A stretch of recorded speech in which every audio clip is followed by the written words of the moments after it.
Caroline Wozniacki er født i Danmark, men begge hendes forældre er fra Polen, og de har haft en karriere som elitesportsfolk. Hvor mange strenge synes du, jeg burde tage med? Hendes far er tidligere professionel fodboldspiller, men i de sidste mange år har han brugt det meste af sin tid på at træne og støtte sin datter i hendes tenniskarriere. Caroline startede med at spille tennis, da hun var 7 år gammel. Siden er det gået slag i slag. Som 12-årig var hun verdens bedste tennisspiller under 14, og i år 2006 vandt hun juniorturneringen på Wimbledon. Forhåbentlig en dag, så kommer seniorpenge til at stå deroppe sammen med den. Carolines mor og far har valgt at centrere hele deres liv om datterens tenniskarriere. De rejser med rundt i verden, når hun skal ud og spille turneringer. Jeg gør det, fordi jeg godt kan lide det. Mine forældre hjælper mig, fordi at jeg er deres barn, og de gerne vil hjælpe mig så godt de kan. Og jeg tror egentlig godt, de kan lide det liv. Det håber jeg i hvert fald. Hvor er din telefon? Jeg kan slet ikke forestille mig, hvordan Caroline hun skulle klare sig alene. Carolina. Min mor, hun er meget, jeg må ikke det, jeg er for lille, og jeg er for ung. Og, hun er meget beskyttende, kan jeg sige. Hun er teenagerpige, og hun har, hormonerne begynder lige at arbejde og sådan noget, ikke? Har du nu husket det? Skal du ikke have noget at spise? Er du sikker på, at du ikke er tørstig? Og... Du er færdig? Så kan jeg tage der. Okay, mor. Far, jeg kan godt selv. Jeg kunne også spille sådan en her. Og en hvid top.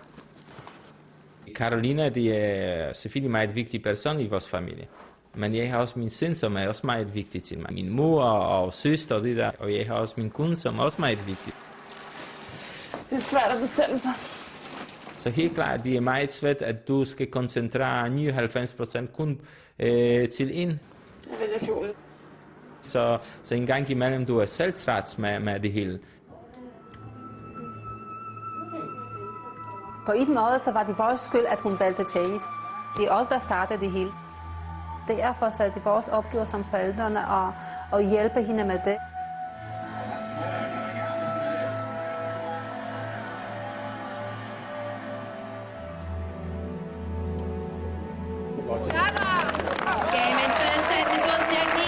Caroline har vundet første sæt i sin første kamp som senior på Wimbledon. Andet sæt er lige begyndt, men så går det galt. Det var lige i starten af andet sæt, hvor hun laver en stopbold, og jeg skal løbe op til den. Og græsset var lidt glat. Lige det punkt, hvor jeg skulle glide lidt, der stod jeg altså bare fast. Så vred hun om på knæene. Hvor jeg bare tænkte, åh nej.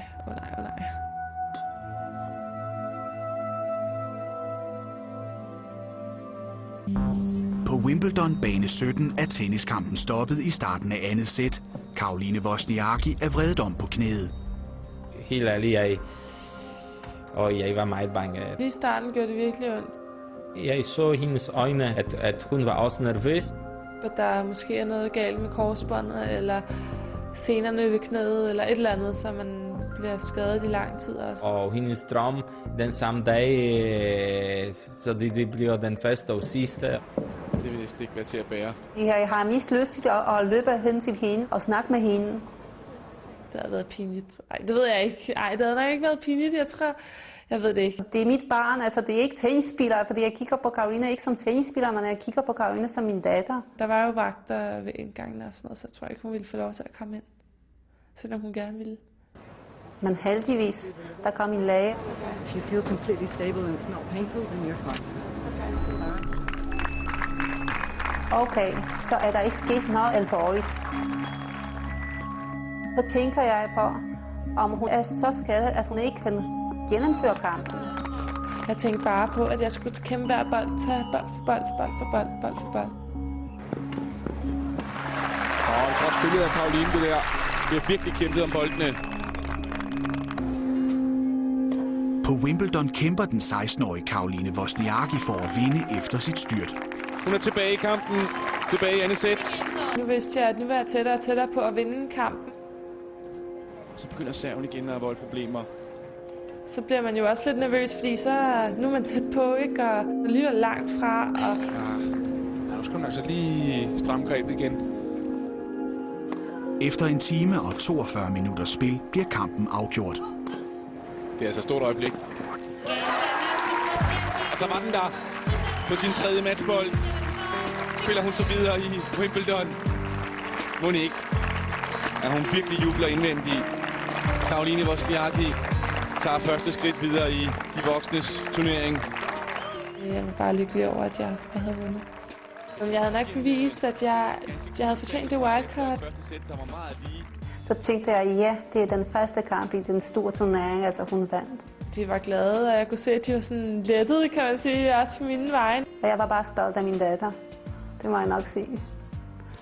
I sin næste kamp på Wimbledon blev Caroline Wozniacki slået ud af turneringen, men siden har hun spillet turneringer i Japan, Kina, Australien, og nu er hun rykket op som nummer 45 på verdensranglisten.